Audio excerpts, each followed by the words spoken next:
झूठे विश्वासों के बल पर मरु को पार कौन करता है। जीवन राह बिना पहचाने आगे चरण कौन धरता है। मेरे प्रिय बंधुओं, देवियों व सज्जनों, ये सूत्र वो चिंगारी है जो आपके भीतर आपको जगा सकती है। महासूत्र कहता है, ये जो कर्ता का भाव है कि मैं कर रहा हूं, मेरे करने से हो रहा है, मैंने किया, इस बात को भूल जाओ। करने वाला करुणा निधान भूमा भगवान है। हम तो केवल उनका स्मरण कर सकते हैं। और शास्त्र कहते हैं कि ईश्वर का स्मरण जब कोई करता है तो कर्ता का भाव अपने आप छूट जाता है। राम राम भूमा, श्री राम नाम भूमा। कर्ता के भाव में ही हमारा अहंकार है। कर्ता का भाव ही हमारे अहंकार का शरण स्थल है। ये करूं, वो करूं, ये कर लिया, वो कर लिया, ये करना है, वो करना है। जीवन बीत जाता है। सालों साल से एक ही बात कहता हूं कि उस राम को अपने भीतर समाने की कला सीखो। सूत्र कहता है, प्रार्थना की नहीं जाती, प्रार्थना तो हो जाती है। बस इस बात को थोड़ा समझना होगा। जब कोई व्यक्ति इधर उधर का ज्ञान इकट्ठा कर लेता है तो वो सोचता है कि मेरे से बड़ा कोई ज्ञानी नहीं है।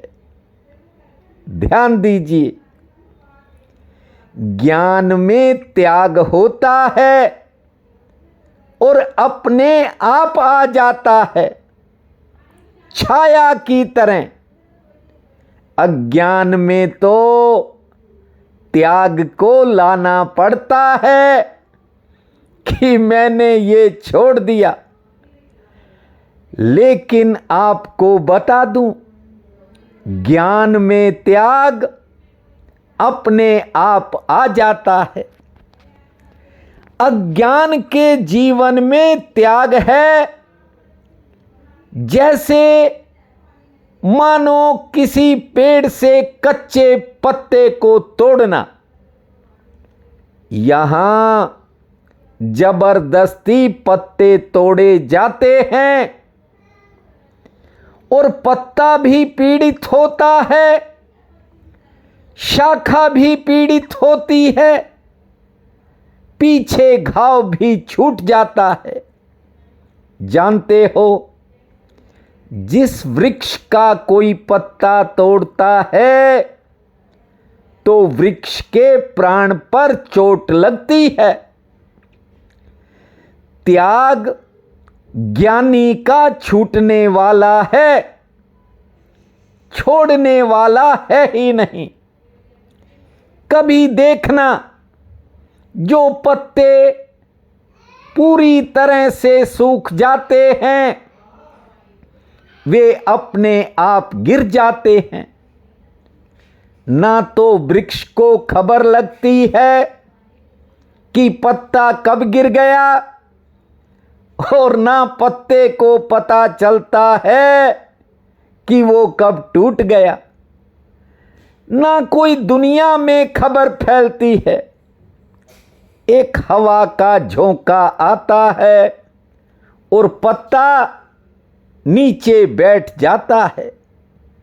बात समझ में नहीं आई हो, एक छोटी सी कहानी सुना देता हूं। एक बूढ़ा सन्यासी और एक युवा सन्यासी दोनों कहीं जा रहे थे। अंधेरा हुआ, रात होने को थी, तो बूढ़ा सन्यासी कहता है, जल्दी करो, खतरनाक जंगल है, न जाने क्या घटना घट जाए। उस जवान सन्यासी ने कहा, खतरा किस बात का, हम सन्यासी हैं, हमें किस बात का खतरा। लेकिन वो वृद्ध सन्यासी बार बार खतरे की बात कर रहा है। कहता है, बीहड़ रास्ते में है, निर्जन मार्ग है, अंधेरी रात है और कोई बताने वाला भी नहीं है। अब जब चल रहे थे तो एक कुआं आया। कुएं पर पानी पीने के लिए दोनों रुके। जो जवान सन्यासी था उसे बूढ़े सन्यासी ने कहा कि मैं हाथ पैर धो रहा हूं, थोड़ा इस झोले का ध्यान रखना। जो झोला उस बूढ़े सन्यासी के कंधे पर लटका था उसने उतार कर रख दिया और कहा, संभाल कर रखना। अब जो जवान सन्यासी था वो समझ गया कि जरूर खतरा जंगल में नहीं, इस झोले के अंदर है। अब बूढ़ा सन्यासी तो कुएं से पानी खींचने लगा और इधर जो जवान सन्यासी था उसने अपना हाथ उस झोले में डाल दिया। निकाला तो सोने की ईंट थी। समझ गया कि खतरा कहां है। जानते हो, उसने सोने की ईंट निकालकर बाहर फेंक दी और एक पत्थर की ईंट उठाकर उस झोले के भीतर रख दी। अब बूढ़े सन्यासी ने बड़ी जल्दी जल्दी पानी पिया और जल्दी से आकर के अपना झोला संभाल लिया। बात को ठीक से समझिए।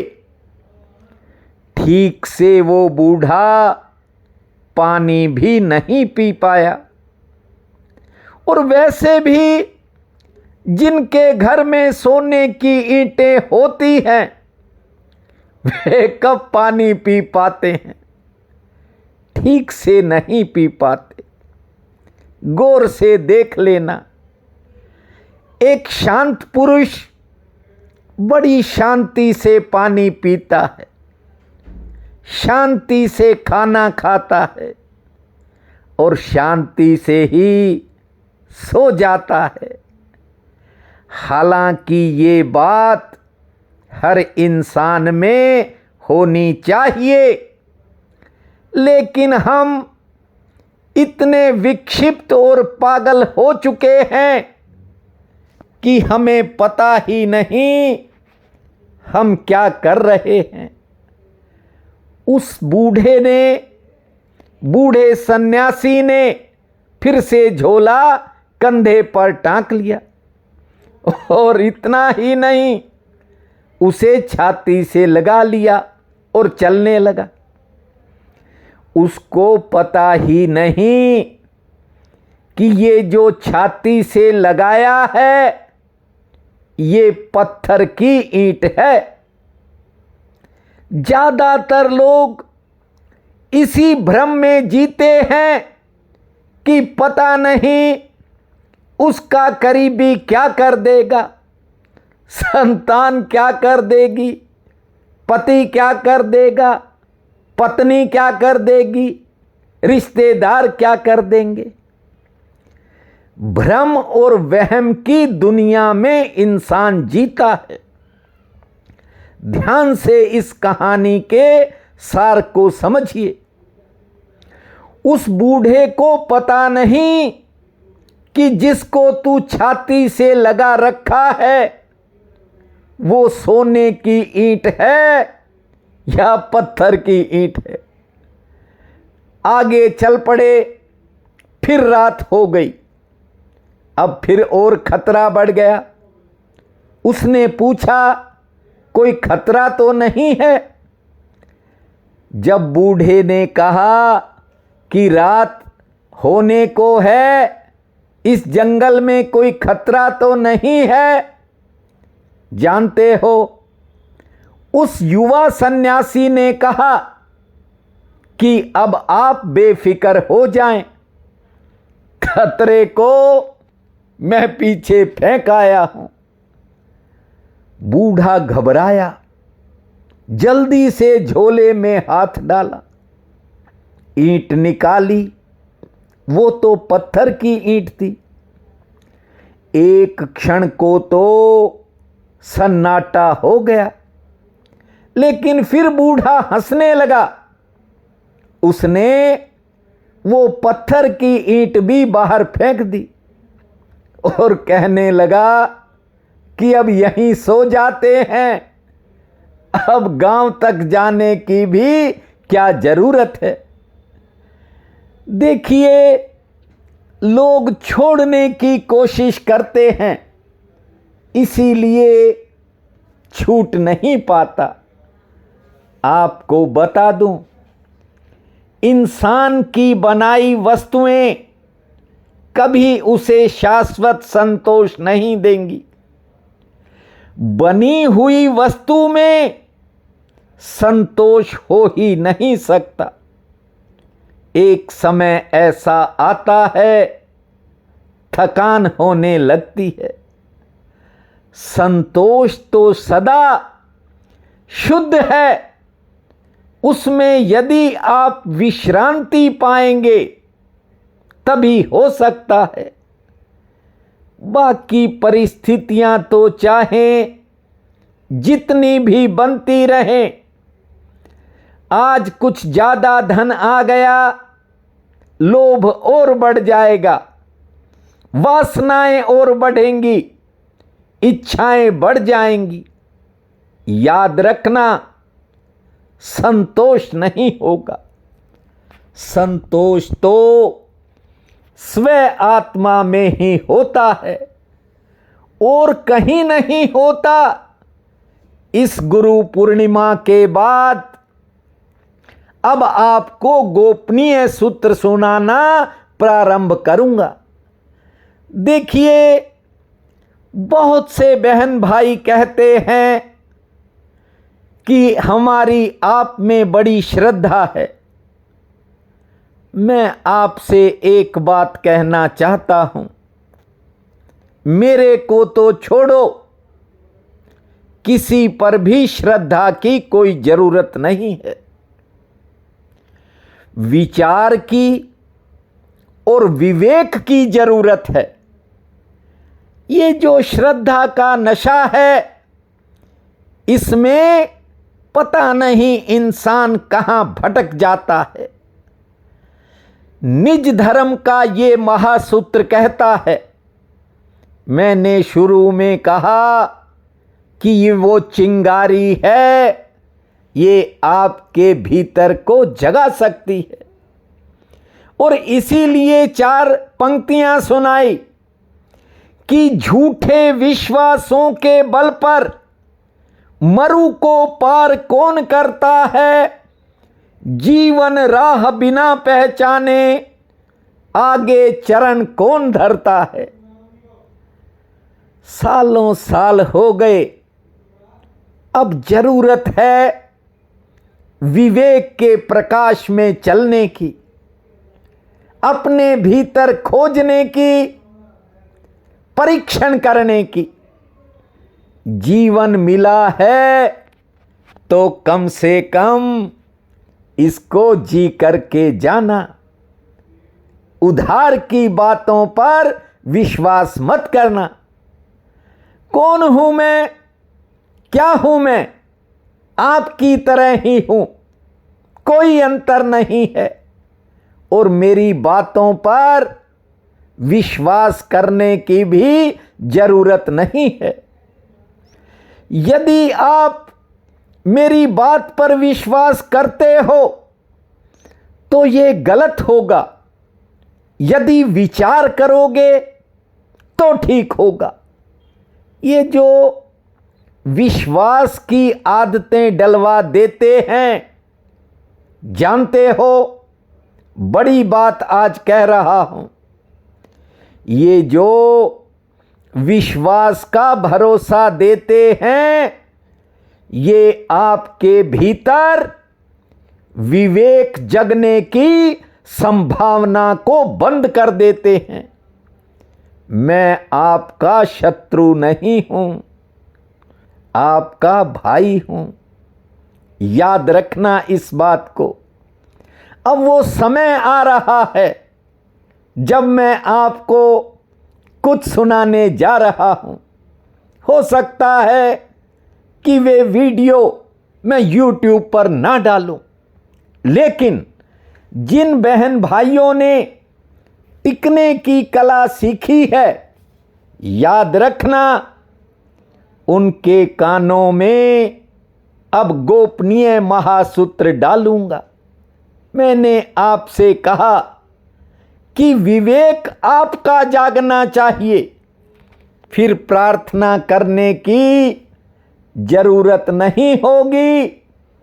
प्रार्थना तो अपने आप होने लगेगी। त्याग और ज्ञान में जमीन आसमान का भेद है, इसे ठीक से समझ लीजिए। जिंदगी का आधार है ज्ञान, और ज्ञान से जो त्याग आ जाए वो होता है सहज फल। आज आषाढ़ शुक्ल पक्ष की एकादशी है, बहुत बड़ा पुण्य काल रहेगा। उठते ही धरती माँ को प्रणाम करना, 11 बार लंबी श्वास छोड़ना और 55 बार ताली बजाना। 5 मिनट शांत बैठने के बाद खुले आसमान को निहारना। सूर्य नारायण पीपल देवता माँ तुलसी को जल अर्पित करना। 2 रोटी पुण्य में लगाना। संध्या के समय ठाकुर के चरणों में ज्योत जलाना। भूमा शनै शनै, भूमा शनै शनै, इस महामंत्र को जपना। समय आपका मंगलमय रहेगा। प्रिय बंधुओं व मातृदेवी शक्तियों, आज 25 जुलाई दिन शनिवार है। आप सबको मेरा नमस्कार है। आज का राशि फल इस प्रकार है। मेष, आज मेहनत के अनुसार कुछ कामों में सफलता के संकेत हैं। संतान संबंधी कामों पर कुछ नए खर्च सामने आ सकते हैं। सेहत आपकी ठीक रहेगी और कोई पुराना काम बनने का योग है। वृषभ, आज कोई घरेलू या निजी चिंता कुछ समय मन में उतार चढ़ाव रख सकती है। हालांकि आज किसी पुराने संपर्क का आपको फायदा मिलेगा। अच्छा बुरा समाचार आने के संकेत हैं। लेन देन से जुड़ी बाधा दूर होगी। मिथुन, आज आमदन के लिए समय लगभग ठीक रहेगा। नौकरी पेशा लोगों का समय आराम से बीतेगा। घर परिवार में किसी बात को लेकर वैचारिक मतभेद बन सकता है। धैर्य से काम लेवें, क्योंकि आज दिनचर्या थोड़ी उतार चढ़ाव भरी रह सकती है। कर्क, आज नौकरी पेशा लोगों के लिए समय सामान्य रहेगा। कारोबारियों के लिए थोड़ा काम का दबाव बन सकता है। व्यापार में आर्थिक परेशानी बनने के भी संकेत हैं। सेहत पक्ष लगभग ठीक है। किसी पुराने काम में सफलता मिलेगी।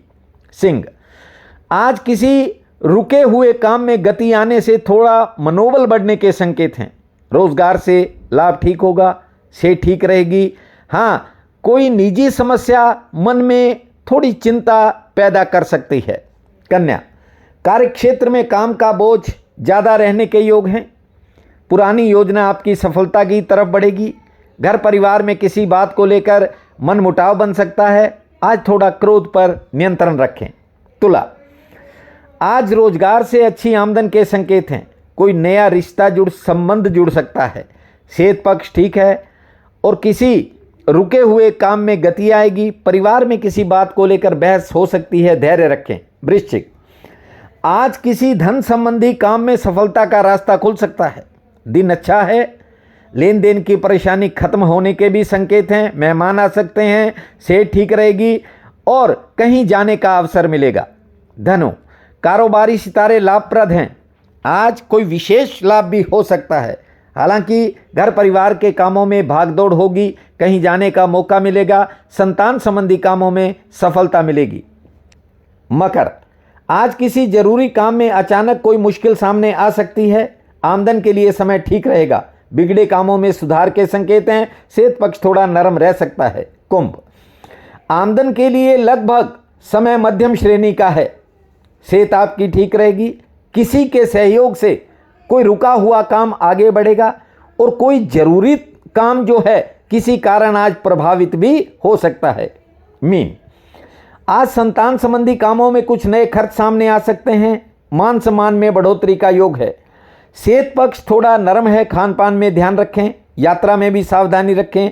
आज कोई पुराना काम बनने से मनोबल बढ़ सकता है।